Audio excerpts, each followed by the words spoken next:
Welcome to the Deep Dive. Today's insights are provided by Thomas Allgaier and Frennis, based on the most relevant posts on LinkedIn about commercial fleets in calendar weeks 28 and 29. And just so you know, Frennis is a B2B market research company. They work with enterprises to optimize campaigns using account and executive insights, really going far beyond AI. That's right. And our goal today really is to cut through all that digital noise.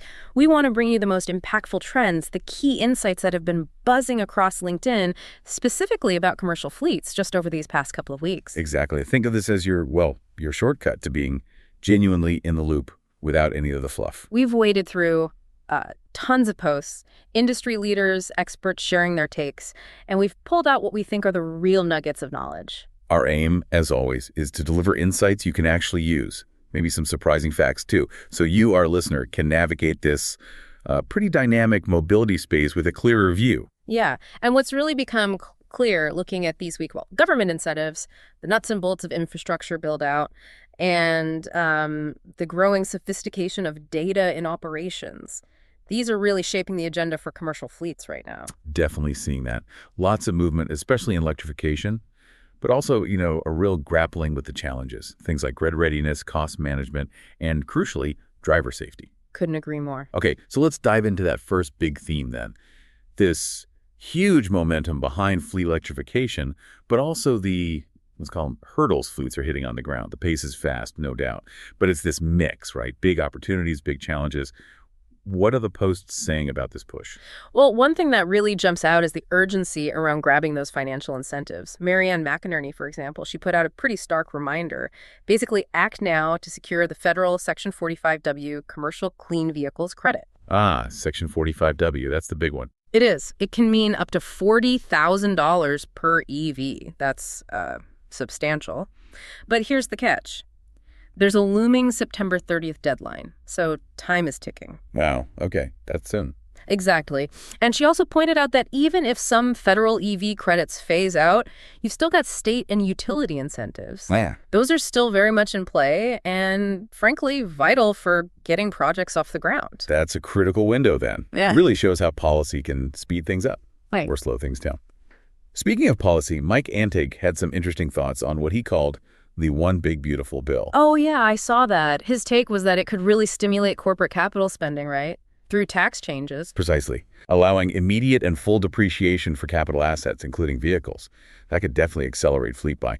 But, okay, beyond the money side, what about the actual real-world roadblocks? What are fleets really struggling with when they try to go electric at scale? Right, that's the core tension, isn't it? Thomas Allgaier summed it up nicely. He highlighted three main bottlenecks that keep coming up: grid capacity, charger reliability, and those often sky-high capital costs. Big three. Makes sense. And Johan Olsen, he elaborated on these, called them key issues that can just derail projects. He talked about unexpected grid upgrades causing months of delays. Ugh. Yeah. And charging systems failing right during peak operations, plus energy costs ending up like 30% higher than what was projected. That's a nightmare scenario for operation. It is, but here's the really powerful part of what he said. Every single one of these issues is preventable. Preventable. Okay, that changes the perspective. It's not inevitable failure. Exactly. It shifts the mindset. And Josh Tatum added a really strategic point here. He argued that scaling electric commercial fleets, it's actually no longer a technical problem. Interesting. So what is it then? It's about building the infrastructure, adapting operations, and just managing the sheer complexity of it all. It's the whole ecosystem, not just the truck. Right, the operational side. And Selene Tarlak observed something similar, that it's often confusion and workflows and policies, that kind of thing, that keeps fleet managers awake at night, not just range anxiety anymore. It's the operational headache. Which brings us to government support, right? How is it actually helping with these ground-level issues? We saw quite a bit of chatter about the UK. It's the depot charging scheme. That's the one. Kate B., Will David, Graham Neal, they all highlighted it. It covers 75% of installation costs for fleet depots. There's $63 million earmarked, and the NHS is even a lead adopter. Sounds pretty good on paper. 75% is definitely appealing. But I saw Matt Dale raise some, let's say, pointed concerns. Skepticism, yeah. What was his main issue? The timelines, mostly. It closes November 28th installation by March 2026. He questioned if that's realistic for fleets just starting out. Does the government really get how long it takes to go from okay, let's do this, to actually having working chargers. That's a fair point. It takes time. It does. And Philip Clark offered a more nuanced view. He noted that while the 75% is great, the scheme doesn't cover grid upgrades. And he reckons that could rule out maybe 80% of sites because of power constraints. 80%? Wow. Yeah. But then he highlighted solutions like TOL Pro Charging's Power Up. These are designed specifically for those power-constrained situations. They can deliver serious DC power, up to 360 kilowatters, even on limited supply. And crucially, they install in hours, not months. So weighs around some limitations. Oh, okay, so specific tech can help bridge that gap. Right. Though Casper Dogard took a broader view, still seeing the scheme overall as a major boost for fleet electrification. Different perspectives there. Okay, so with all this in mind, incentives, bottlenecks, government help, or lack thereof, how are fleets actually practically navigating the charging landscape? What clever solutions are popping up beyond just sticking a plug in the wall? Well, Robert Brem laid out a really interesting 3-step roadmap specifically for electrifying distribution centers for heavy trucks. It's quite strategic. 3 steps. Tell me more. Okay, step 1, operational reliability with dynamic load management. Basically, intelligently balancing power so you don't overload things, ensuring chargers are always working. Step 2, energy cost optimization with intelligent energy management. This uses real-time data, charging when power is cheapest, think off-peak, or using solar. Smart. And step 3. Step 3 is full fleet energy cost optimization via fleet scheduling and data integration. This means linking up with transport management systems, reserving energy dynamically based on truck schedules.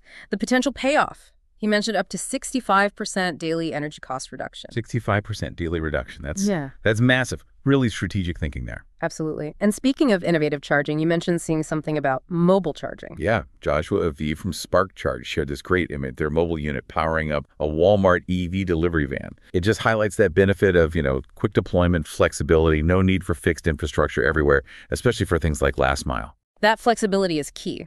But the traditional providers are evolving too. Andy Beresford pointed out Auralic Services offers a whole range of reliable, scalable stuff from 7 kilowatt AC right up to 3 MW DC. Serious power for big projects. 3 megawatts, okay. That's heavy duty. Definitely. And Tom Butcher highlighted Electric Miles' system, Impact, specifically for managing EHGV charging. It's all about real-time monitoring, smart optimization to cut costs and grid strain. Also saw Anders Krag from Eon Drive Infrastructure talking about building dedicated public charging sites for heavy trucks across Scandinavia and Germany, making it easier for companies to start. That kind of smart charge management is obviously vital if you're going to scale up. And on scaling, Daniel Hilson shared news about Go Ahead Group partnering with Better Fleet. They're calling it Europe's largest EV fleet charge management deployment. How large are we talking? Over 1,000 electric vehicles and chargers right now. And they plan to hit over 1,500 by the end of 2025. It's a huge deployment. That really is significant scale. And there are other interesting models, too. Adam Orth from Siemens Fleet introduced a home charging reimbursement program. It's not just software. It's a fully managed service to simplify things for drivers charging at home. Makes sense. Drivers need support, too. And Bill Pierce highlighted Forefront Power's approach, offering turnkey EV charging, even solar and storage solutions for public fleets with no upfront cost. That really lowers the barrier to entry. No upfront cost is a game changer for many public bodies, I bet. Okay, let's shift gears slightly. Beyond the vehicles, beyond the chargers, what about managing the whole operation? How are data and these smart platforms changing things, especially around fleet management and safety? This is where these end-to-end fleet platforms really come into their own. Fatemeh Jamali made a great point about how choosing one platform simplifies everything, streamlines operations, cuts the total cost of ownership, improves the user experience, avoids that fragmented mess where things don't talk to each other. Yeah, that integration piece is huge. And we're seeing it happen. Dimitrios Mercouris announced Volvo Cars and Targa Telematics are launching embedded telematics. No need for aftermarket hardware. That's a big step towards just seamless connectivity. That does sound much cleaner. We also saw examples like Ford Pro David Fish outline their whole suite. Telematics, dash cams, managed maintenance, accident management, all integrated with support. Right, a comprehensive package.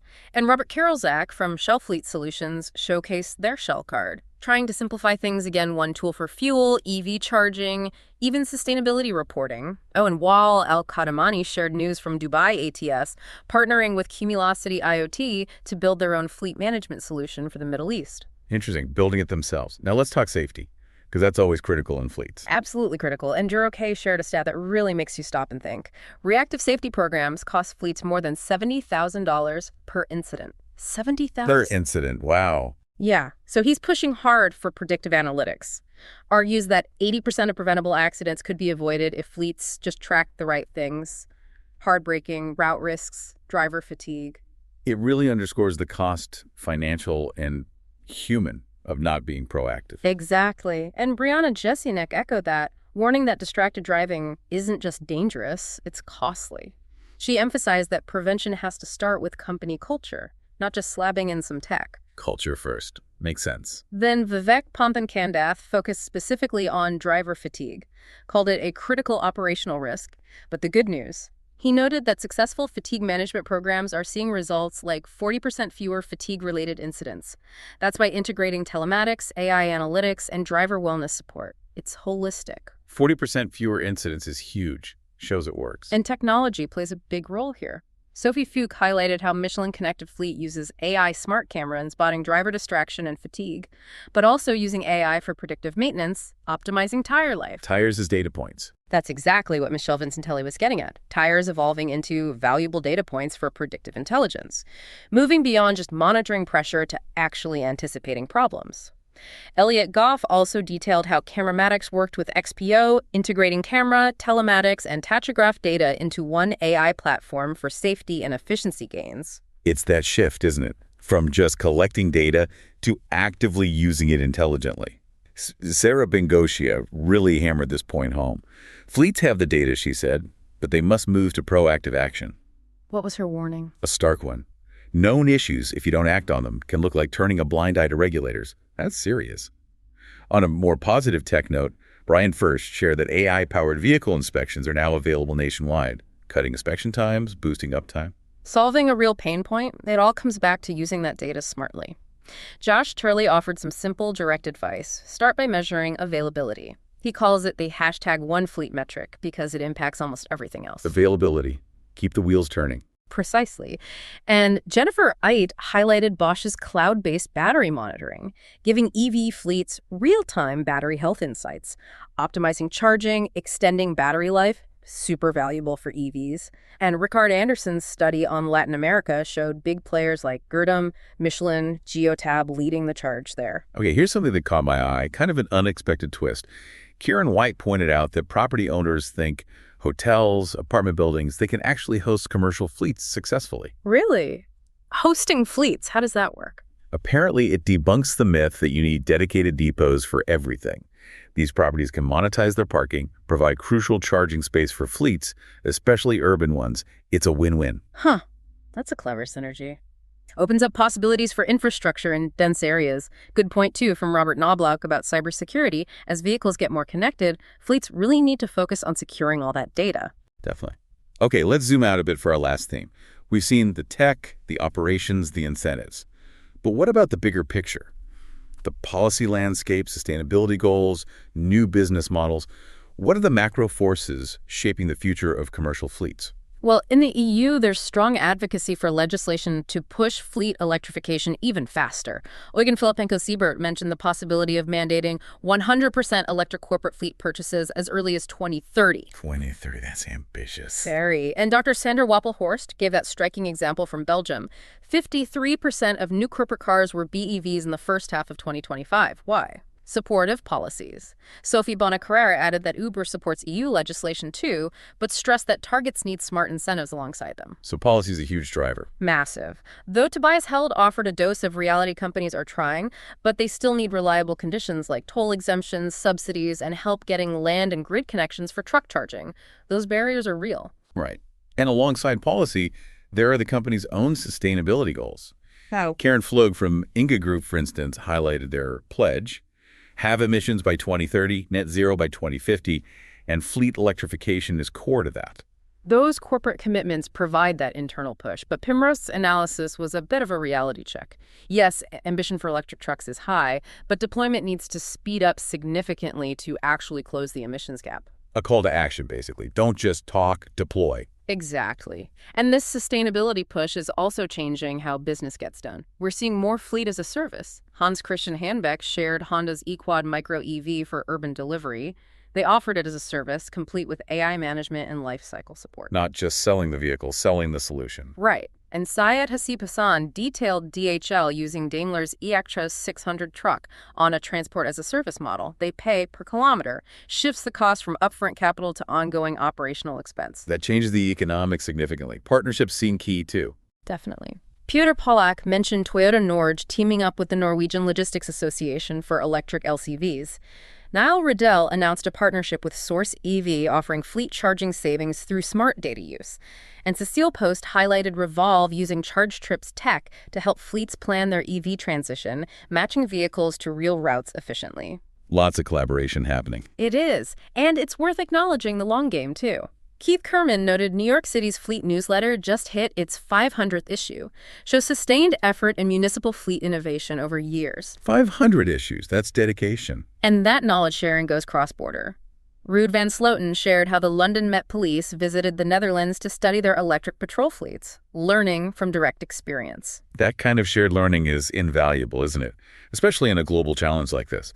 And for those looking at the business side, Mary Scott Neighbors sees growing contracting opportunities in fleet electrification and EV infrastructure. Lots of projects heading procurement soon. Yeah, it's a big economic opportunity, not just an environmental one. Finally, Chip Cooper gave some practical advice. Understand the nuances of fleet purchasing and incentives. Don't assume you need a huge fleet for national deals. Sometimes retail offers are better. It's about being savvy. Smart navigation indeed. Wow, what a packed couple of weeks for commercial fleets. From those urgent incentive deadlines and charging innovations to proactive safety driven by AI and these evolving business models under policy pressure, it's clear things are moving incredibly fast. Absolutely. Constant change, constant innovation. Well, if you found this deep dive valuable, remember, new ones drop every 2 weeks. You can also check out our other editions. We cover electrification and battery technology, future mobility and market evolution, and next-gen vehicle intelligence. Lots to keep up with. There is. Thanks so much for joining us for this deep dive. Make sure you subscribe so you don't miss our next exploration into what's truly shaping the mobility world around us.